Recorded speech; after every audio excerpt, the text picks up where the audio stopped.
Move now. This seat is for my daughter. I earned this seat with my own savings. On my plane, every passenger deserves respect, no exceptions.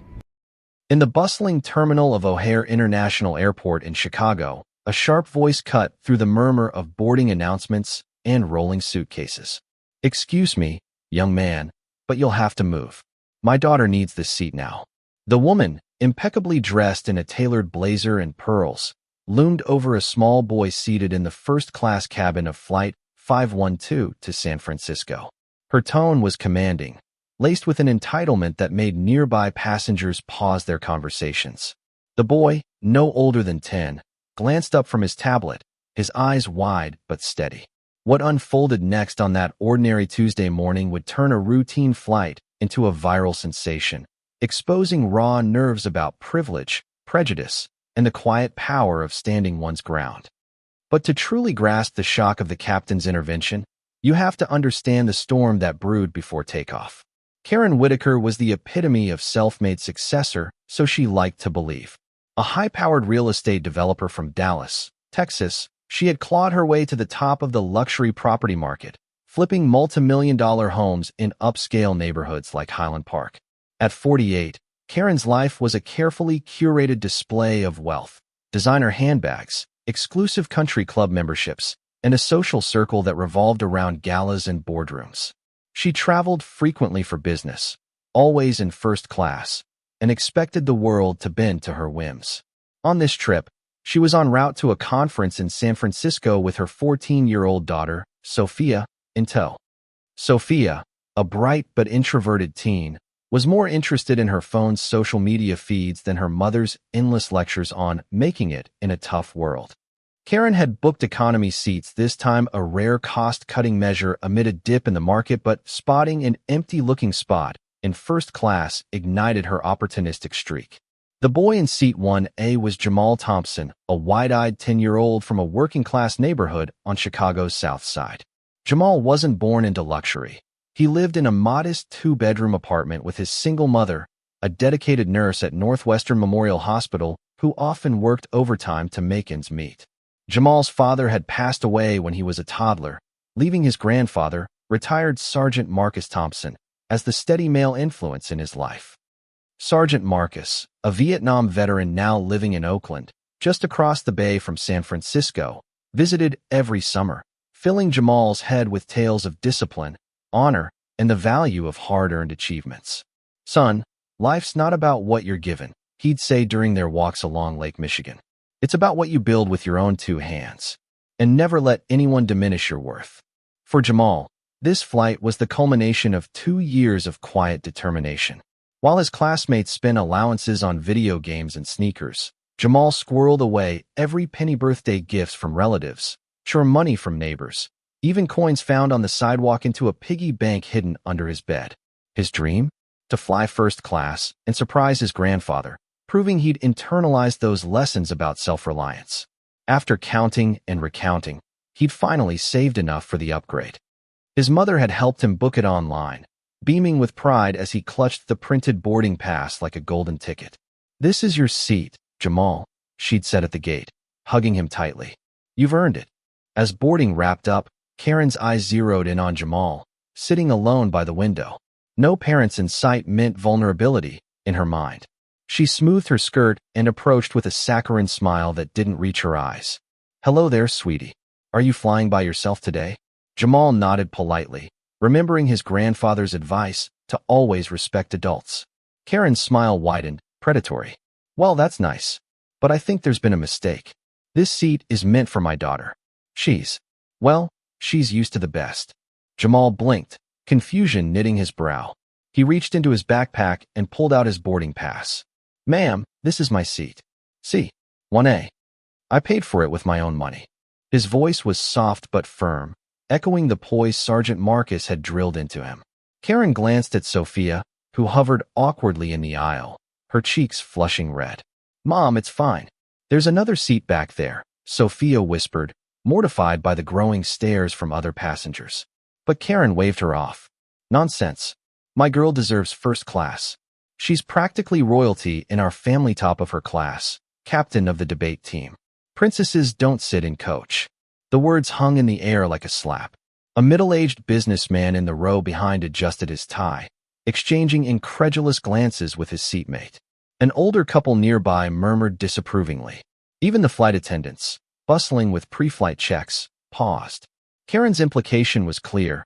This boy, with his simple backpack and unassuming clothes, didn't belong here. But Jamal, drawing on his grandfather's wisdom, met her gaze evenly. What he said next would ignite the first spark of drama, leaving the cabin buzzing with tension. "Ma'am, if she's a princess, maybe you should get her a private plane instead." The retort was delivered with childlike innocence, but it landed like a thunderclap. Laughter rippled through the cabin, nervous at first, then genuine. The businessman snorted into his coffee. The older woman clapped her hands softly. Sophia buried her face in her hands, whispering, "Mom, stop." Karen's face flushed crimson, her composure cracking. How dare this child challenge her? "You listen here, boy. I don't know who raised you to be so rude, but adults like me demand respect. You'll move, or there'll be trouble." Her voice rose, drawing more attention. Passengers shifted uncomfortably, some pulling out phones to record discreetly. Was this bullying? Prejudice? The air thickened with unspoken questions, sparking debates and whispers. Should someone intervene? Is this about race, class, or just bad manners? Flight attendant Maria Gonzalez, a 12-year veteran with a no-nonsense demeanor honed from years in the skies, approached swiftly. "Is everything all right here? May I see your boarding passes?" She examined them methodically. Jamal's legitimate first-class ticket versus Karen's economy ones. "Ma'am, this young passenger is in his assigned seat. There's no error." Karen's eyes narrowed. "That's impossible. How could a kid like him afford this? It must be a glitch. I'm a frequent flyer, gold status. I won't be treated like this while he gets special privileges." Her words dripped with insinuation, fueling the growing outrage. Passengers murmured louder now. "That's outright discriminatory. Leave the boy alone." The tension escalated, a powder keg of social issues ready to explode. Would the crew back down to appease a valuable customer? Or would justice prevail? As Karen leaned closer, her hand hovering as if to grab Jamal's arm, the cabin erupted. "Don't you touch him," barked the businessman, rising from his seat. A young woman filming the scene announced, "This is going live, threatening a minor." Sophia tugged at her mother's sleeve, tears welling. "Mom, you're embarrassing us. He's just a kid." Karen, undeterred, demanded escalation. "Get the captain. This is unfair treatment." Her voice cracked with fury, but beneath it lurked insecurity, a woman whose sense of superiority was crumbling. The debate intensified. Was her behavior born of entitlement or deeper biases? Passengers weighed in mentally, the scene stirring memories of their own encounters with injustice. The cockpit door opened with the authoritative thud, and Captain Robert Hayes stepped out. A tall, silver-haired veteran of 25 years, with a military background from his Air Force days, Hayes exuded calm command. His uniform was crisp, his gaze steady. The cabin fell silent, all eyes on him. Karen launched into her tirade. "Captain, finally. This boy is in my daughter's seat. He's been disrespectful, and your staff is useless. As a loyal customer, I expect resolution." Hayes listened patiently, then turned to Jamal. "Son, what's your story?" Jamal, voice steady despite his pounding heart, explained, "I saved for 2 years, sir. Allowance, birthdays, everything. To surprise my grandpa in Oakland. He's a vet, taught me about earning your place."